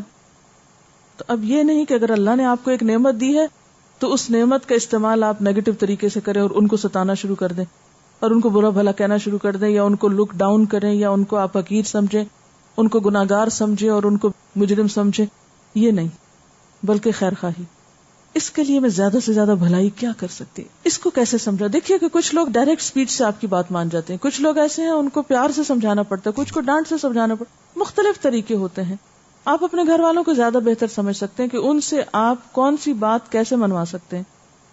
صرف ایک دھونس دھاندلی کا جبر کرنے کا طریقہ مت اختیار کیجیے، کیونکہ عموماً ہم گھر والوں پہ حق رکھتے ہیں نا، تو ہم پھر جبر کا طریقہ اختیار کرنا شروع کر دیتے. مومن کی سوچ بہت وسیع ہوتی ہے. وہ صرف یہ نہیں دیکھتا کہ آج یہ شخص میری بات نہیں مان رہا اور یہ میری مرضی کے مطابق نہیں چل رہا تو بس دنیا ہی ختم ہو گئی. نہیں، ہمیشہ مثبت پہ نظر رکھیں کہ اس ایک شخص کی وجہ سے مجھے اور کیا کیا بھلائی نصیب ہو رہی ہے. تو گھر والوں کے جو ہم پر مادی احسان ہے یا دنیاوی احسان ہے ان کو بھی نہ بھولیں. جو بندوں کا شکر گزار نہیں ہوتا اللہ کا بھی نہیں ہوتا. ٹھیک ہے نا؟ تو گھر والوں کے اوپر کوئی تبلیغ مسلط نہیں کرنی، کوئی جبر نہیں کرنا. ان کو قائل کرنے سے بھی زیادہ مائل کرنا ہے. ہم بحث سے کسی سے بھی نہیں جیت سکتے، آرگیومنٹ سے کبھی جیت نہیں ہو سکتی. قُل لَهُمْ فِي أَنفُسِهِمْ قَوْلًا بَلِيغًا، ان سے ایسی بات کرو جو دلوں میں اتر جائے. اسی سے کام لیں، کشمکش سے پرہیز کریں. اور کل آنے سے پہلے اپنا بستہ چیک کر کے لائیں. لکھنے کی چیز ہے، پین ہے، پینسل ہے، جو ضرورت پڑ سکتی ہے. اور اس کے ساتھ ساتھ ہو سکتا ہے کچھ لوگوں نے قرآن پاک لے لیا ہو جس پہ آپ کو لکھنا ہے، کچھ نے نہیں لیا ہو. کوشش کریں کہ آج وہ آپ حاصل کر لیں. پھر آپ لائیں گے تو انشاءاللہ سورۃ الفاتحہ کل شروع کریں گے.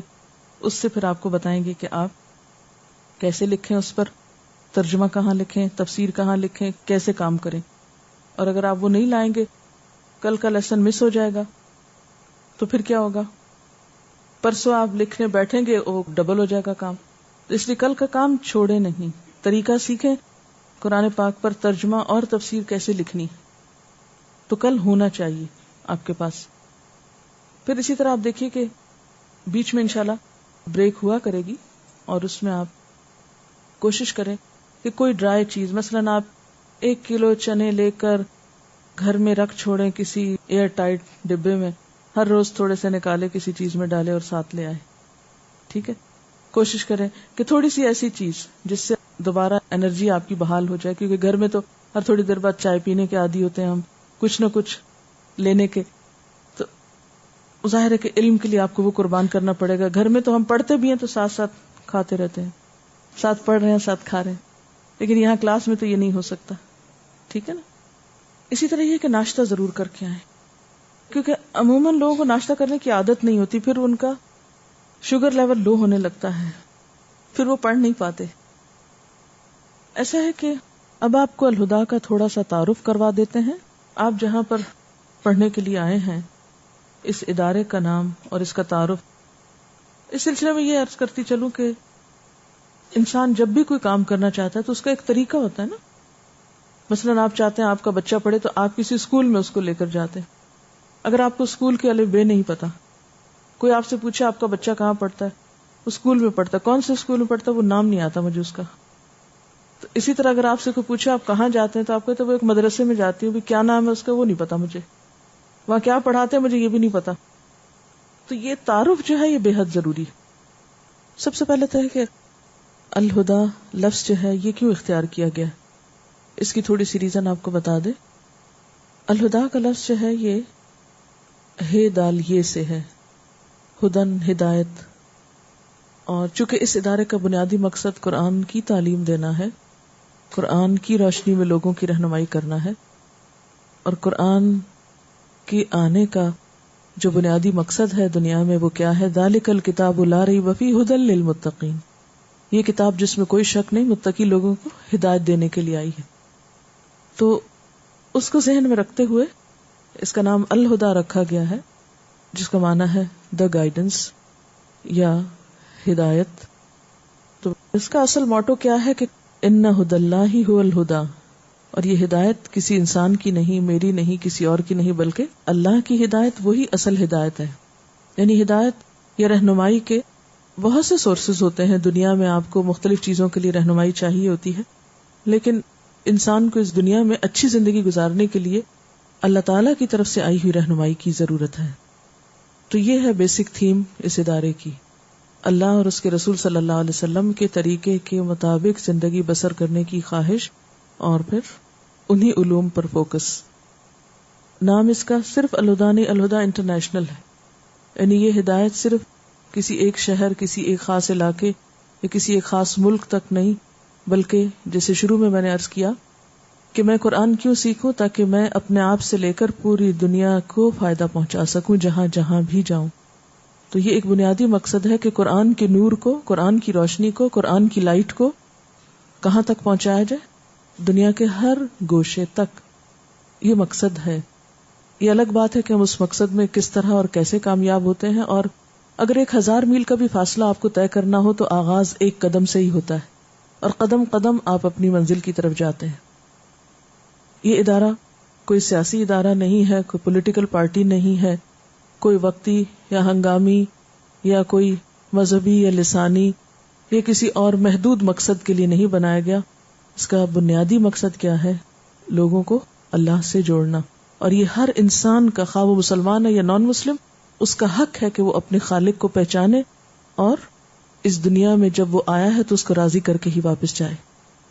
کام کرنے کی میتھڈالوجی کیا ہے کہ یہ ایک ویلفیئر فاؤنڈیشن کے طور پر رجسٹرڈ ہے گورنمنٹ آف پاکستان سے. 1994 سے باقاعدہ کلاسز کا آغاز ہوا تھا، اور 2 اس کے بنیادی مقاصد ہیں. ایک تو اسلامی تعلیم کو عام کرنا، اور دوسرا انسانیت کی خدمت خلق. اور الہدا انٹرنیشنل کمپنیز آرڈیننس حکومت پاکستان 1984 کے تحت رجسٹرڈ ہے. اس کا بورڈ آف ڈائریکٹرز ہے. فاؤنڈیشن کے جتنے بھی حسابات ہوتے ہیں، آمد و خرچ کے، وہ سب حکومت پاکستان دیکھتی ہے، اس کے سامنے جاتے ہیں اور آڈٹ ہوتے ہیں. اور اس کو جو ڈونیشنز دی جاتی ہیں، یہ ادارہ بنیادی طور پر ڈونیشنز پہ چلتا ہے. ٹھیک ہے. تو جو ڈونیشنز ہوتی ہیں وہ گورنمنٹ آف پاکستان کے جو ایک پروویژن ہے کہ ایسے ادارے جو نان پروفٹ ہیں ان کو یہ سہولت مہیا کی جاتی ہے کہ جو ان کو ڈونیشنز دیں ان کی وہ ڈونیشن انکم ٹیکس سے مستثنی ہو، تو وہ بھی سہولت اس ادارے کو حاصل ہے. مقاصد کیا ہیں؟ ہر طرح کے تعصب اور فرقہ واریت سے پاک اسلامی اقدار اور افکار کو خالص علمی اور تحقیقی بنیادوں پر فروغ دینے کی کوشش کرنا. یہ لفظ جو ہے علمی اور تحقیقی، یہ بہت قابل توجہ ہے. اگر آپ کو کوئی بھی بات بتائی جائے تو وہ خیالات اور خواہشات پر مبنی نہ ہو بلکہ علم کی بنیاد پر ہو. ٹھیک ہے.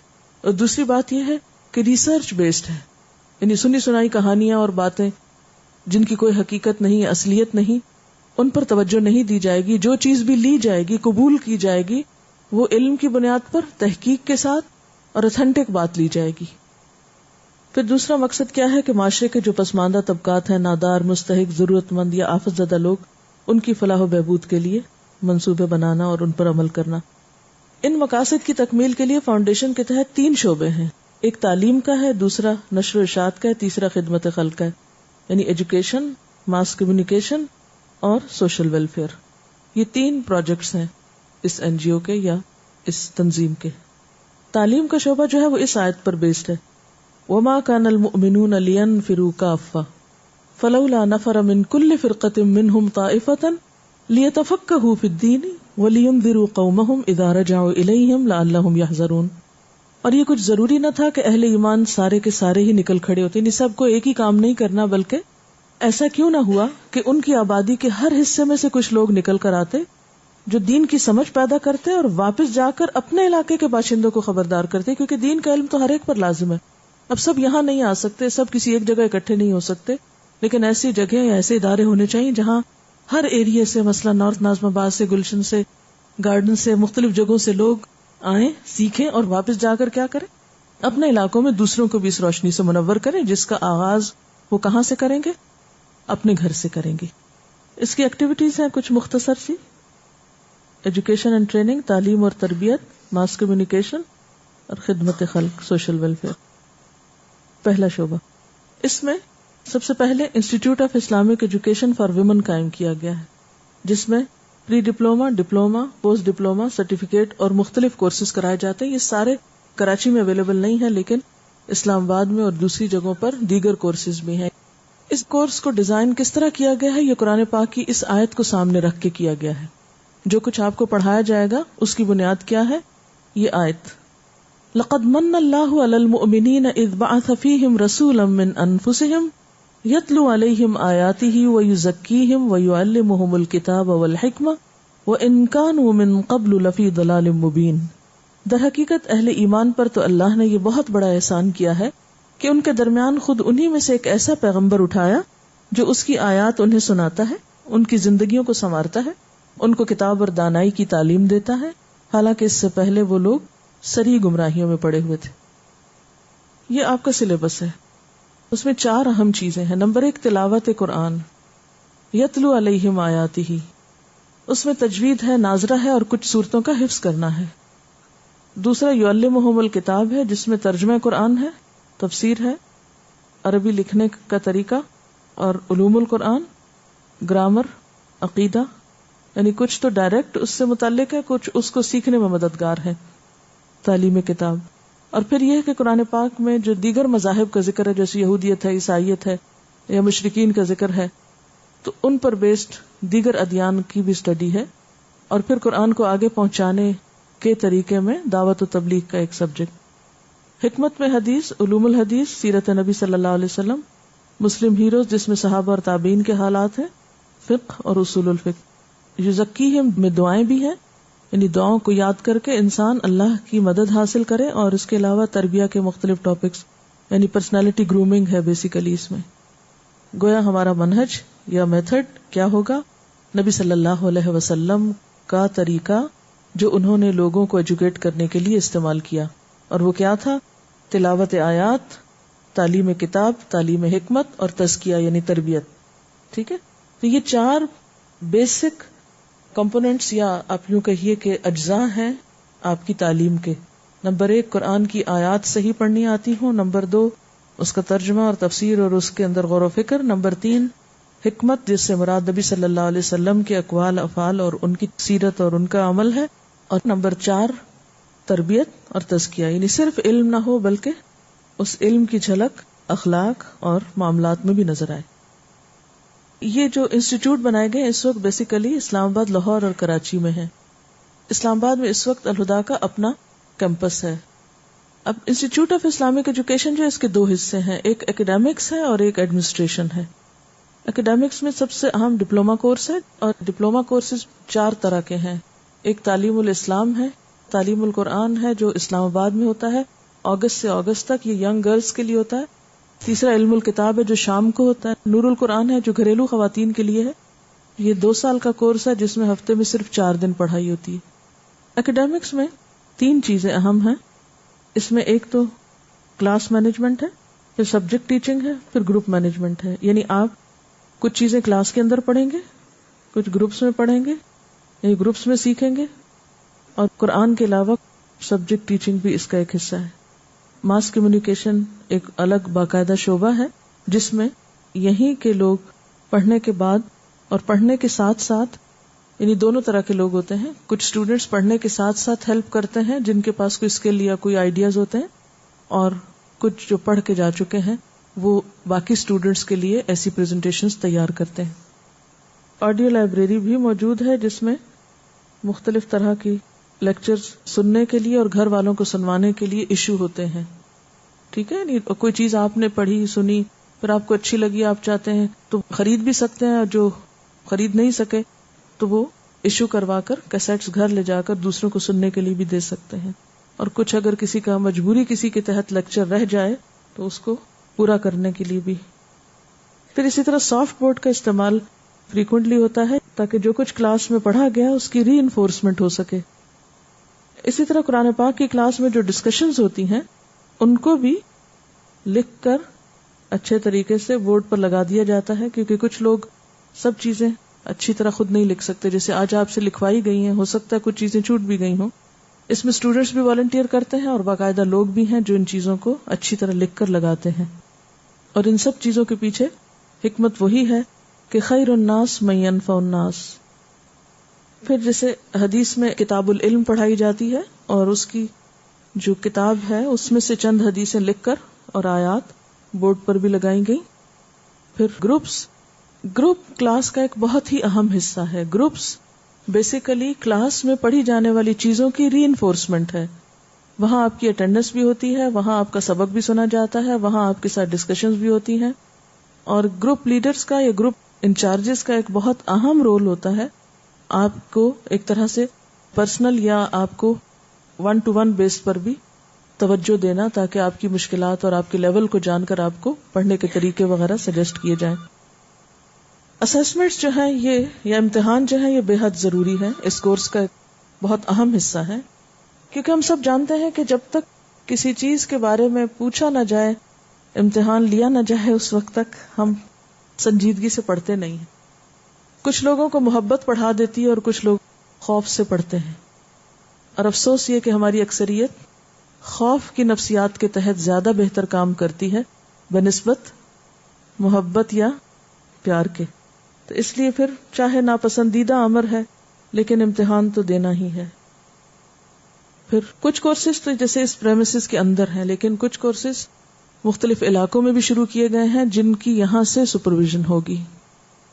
اس میں آپ دیکھیے سرٹیفکیٹ شارٹ کورسز بھی ہیں، پھر کمیونٹی ایجوکیشن پروگرام بھی ہیں جیسے ویکلی کلاسز وغیرہ. اس کے علاوہ سپروائزڈ ایجوکیشن میں تعلیم دین پروگرام ہے، کیسٹ کلاسز ہیں، کورسپونڈنس کورس ہے، خط و کتابت کورس، صوت الہدا اور تعلیم دین. تعلیم دین پروگرام جو ہے یہ برانچز کے نام سے بھی مشہور ہے. اسکولز آف اسلامک اسٹڈیز کے نام سے ہم نے برانچز کچھ قائم کی ہوئی ہیں جن میں خواتین کے لیے اندرون ملک اور کچھ باہر کے ملکوں میں بھی 1.5 سالہ اور 2.5 سالہ تک کورس موجود ہے حسب ضرورت اور حسب حالات. ان میں بھی آلموسٹ وہی سبجیکٹ پڑھائے جاتے ہیں. بیسیکلی چونکہ اسلام آباد میں یہ انسٹیٹیوٹ قائم ہوا تھا، وہاں سے یہ آج سے 4 سال پہلے کراچی میں شروع ہوا تھا، تو زیادہ تر برانچز اسی ایریا میں ہیں. اب کراچی میں بھی کچھ علاقوں میں برانچز قائم ہو گئے، جیسے PCHS ہے، طارق روڈ ہے، FB ایریا ہے. اب انشاءاللہ ناظم آباد کی طرف بھی ارادہ ہے. برانچز میں بھی جتنی استطاعت ہے یا جتنا ممکن ہے اتنا لٹریچر یا اتنی چیزیں فراہم کی جاتی ہیں. پھر کورسپونڈنس کورس میں وہ لوگ جو کسی بھی صورت نہ کسی انسٹیٹیوٹ میں جا سکتے ہیں نہ برانچ میں جا سکتے ہیں، بہت ہی سخت مجبوریاں، جیسے گھر میں بچے بہت چھوٹے ہیں یا بوڑھے لوگ ہیں ساتھ تو گھر سے نکل نہیں پاتے، تو وہ لوگ پھر گھر بیٹھ کر بھی کورسپونڈنس کورس کے ذریعے کیسٹس پر تفسیر سن کر پیپر حل کر کے بھیجتے ہیں. اسی طرح جن علاقوں میں کوئی پراپر ٹیچر کا انتظام نہ ہو وہاں پر آڈیو کیسٹس کے ذریعے بھی کلاسز ہو رہی ہیں. شارٹ کورسز میں گاؤں کی لڑکیوں کے لیے 3 ماہ کا کورس، میٹرک کے امتحان سے فارغ ہونے والی بچیوں کے لیے فرسٹ ایئر میں ایڈمیشن سے پہلے 6 to 8 ویکس کا کورس، سمر کورس. پھر اسی طرح مردوں کے لیے بھی کچھ کلاسز ہوتی ہیں.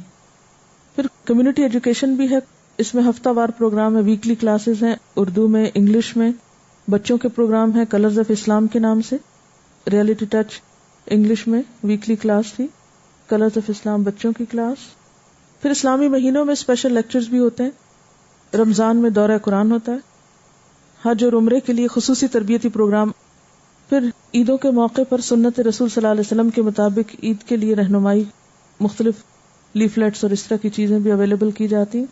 اس طرح ہمارے ملک میں جو دیگر تہوار ہیں جیسے بسنت ہے، ویلنٹائن ڈے ہے، اپریل فول، نیو ایئر وغیرہ پر معلوماتی لٹریچر کی تقسیم. پھر خوشی غمی کے جو مواقع ہیں ان پہ کیا کیا جائے اس پر تربیت کا اہتمام، مختلف جگہوں پر کلاسز اور درس. پھر ایک تعلیمی اصلاحی اور فلاحی پروگرام، اس میں کچی بستی کے پروگرام، جیل پروگرام، ہسپتالوں میں، گاؤں وغیرہ میں اسٹوڈنٹس وہاں جا کر جو سکھاتے ہیں، ہسپتالوں میں مریضوں کو وزٹ کرنا، سوشل ویلفیئر کے کچھ کام. اور ماس کمیونیکیشن. ماس کمیونیکیشن کا اصل موٹو کیا ہے کہ قرآن سب کے لیے، یعنی صرف ان لوگوں کے لیے نہیں جو یہاں الہدیٰ میں اندر آ جاتے ہیں، بلکہ کہیں بھی کوئی ہے ان تک، چاہے ریٹن، چاہے کیسٹ، چاہے ویڈیو، آڈیو، CD، کسی بھی طرح ہر ہاتھ اور ہر دل تک پہنچانے کا ایک خواب ہے کہ قرآن جو اللہ کا کلام ہے، اللہ کا پیغام ہے اپنے بندوں کے نام، وہ پیغام ہر بندے تک پہنچ جائے. اس دنیا میں آیا ہے کیا اس کے بغیر ہی چلا جائے کہ اسے پتہ ہی نہ ہو اس کے رب نے اس کے لیے کیا کہا ہے.